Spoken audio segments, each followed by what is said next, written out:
All right, we ready? Ready. Let's cook. Okay. Aaron and I have been doing stuff like this, and it's super simple, and it's a one-pan cook. One of the key things to cooking at home more is just making cleanup, prep, everything simple and easy. The key is not to be making a bunch of stuff, dirty. Now what I'm doing is, you'll see the size that I'm cutting this bacon. Now I'm using jowl bacon, all right? You can use beef bacon. You can use regular belly bacon. I'm using jowl bacon because I like the fat content of it. The flavor's great. The flavor's insane. It's a little bit sweeter. So I'm going to get that, and the key in the pan is to make sure it's nice and evenly spread out. You don't want a whole bunch of clumps, okay? We're going to get that baby sizzling. Now, I want to talk just briefly about, almost. Good catch. So I want to talk real quick about the mushrooms and how I like to do them. I don't chop these up, okay? I like to pull these mushrooms apart because I like a bite of mushrooms, all right? So you can see these little nubbies here. I just pull those apart, and I wanted to keep some of these so you could see that I just pull those apart like that. And yeah, they're super easy to, they just flake apart. I mean, they just break apart so easily. Yeah. And really what I'm looking for is a bite-sized piece, all right? And the other thing is, when you cut them up and chop them up, you're not really getting that bite-sized piece. It's just a bunch of mishmash. So on the bacon, you can see I got this pan good and hot. All right. And we're gonna give the bacon just another minute here, and then we're going to add the mushrooms, because what I'm looking to do is I'm looking to extract a lot of the fat out of the bacon. The second I put those mushrooms in, they're going to just soak that up, and you'll see how this unfolds. So about another minute on the bacon, we'll add the mushrooms. So I got the bacon. Now I want to show this bacon here. Get a zoom up on that, because here's what you're not looking for. You don't want to overcook this bacon, all right? And I got to get these mushrooms in while I'm talking, because you're not, well, first off, burnt bacon sucks, all right? And it's going to take the whole cook process here. They're going to keep cooking. They're going to keep cooking. Right. So I'm going to mix around those mushrooms, and look at how those mushrooms are just soaking in all that bacon fat. All right. That's the thing of beauty right there.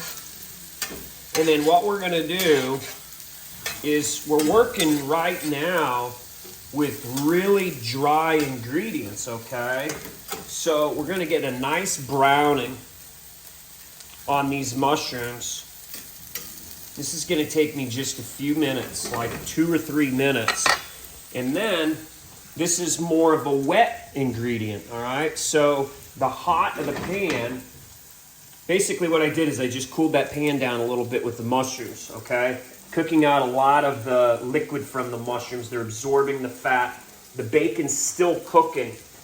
The second I add, and they're browning, I'm getting a nice browning on these mushrooms, and that's my goal, is to brown the mushrooms, all right?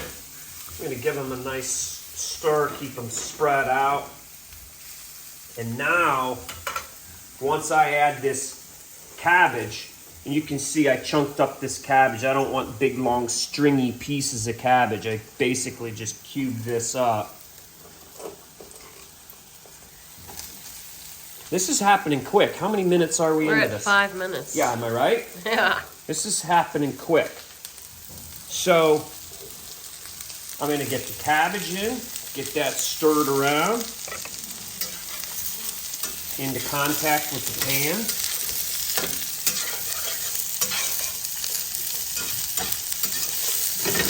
There it is. Now, see how nice and brown those mushrooms have gotten? So, it looks really pretty, actually. Gorgeous. The flavor coming off of this is just insane.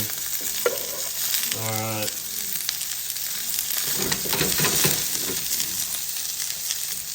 I can start to smell that cabbage now. So I'm searing the cabbage as well. So the heat is like still the same? I cooled the pan down. I mean, the pan, no, I mean, like on the... Right, I'm keeping it on really high heat right now. Okay. I haven't cooled it down. I'm really searing everything really good. And we're gonna add the onions now, okay? And the onions are gonna release a lot of moisture into the pan.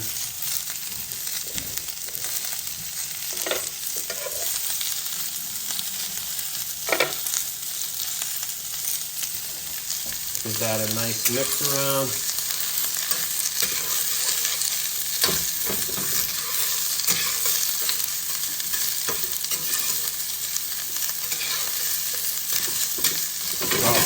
This smell is just so absolutely awesome. Extraordinary. It is. It's pretty gorgeous too. Now I'm going to go ahead and I'm going to give it a shot of seasoning. This is my own ratio, salt, pepper, garlic. So for the way I do this, if you want to do it at home, I keep this pre-mixed all the time.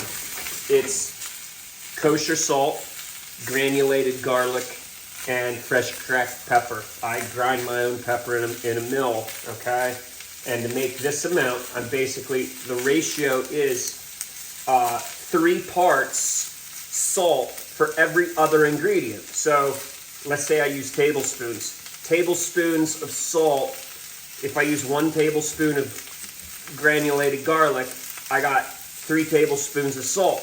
I add in another tablespoon of pepper, I add 3 tablespoons of salt. So everything is salt forward, the pepper and the garlic are in the background. So I basically treat this as if I'm salting it, okay? That's how I think of it, because it's so heavily salt forward. I'm gonna give this a nice little stir-a-roo. You can see even the onions are getting a nice brown on them. Yeah, look at that.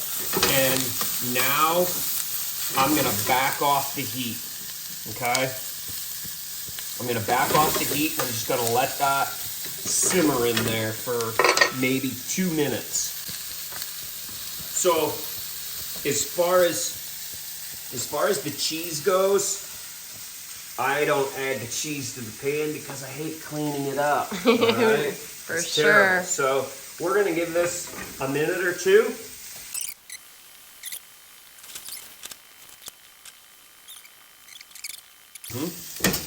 All right, everybody, we be done. You can see, I don't want to burn stuff. I'm gonna take the heat off. I'm gonna turn the flame off. I'll let that sit for a minute. Get this out of the way.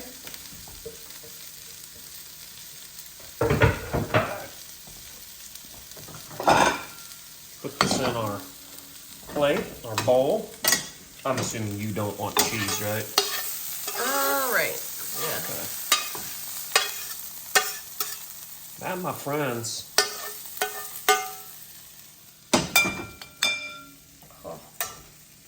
I'm going to put one with no cheese. Now watch, this is another trick here that I'm going to show you. These pans, you'll notice we don't use non-stick pans. This is a high carbon steel pan. I mean, non-stick pans are fine, but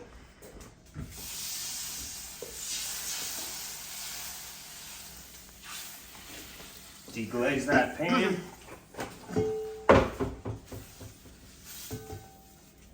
See that? That pan is ready for the next time. Dishes done. Dishes are done. Well, minus those two.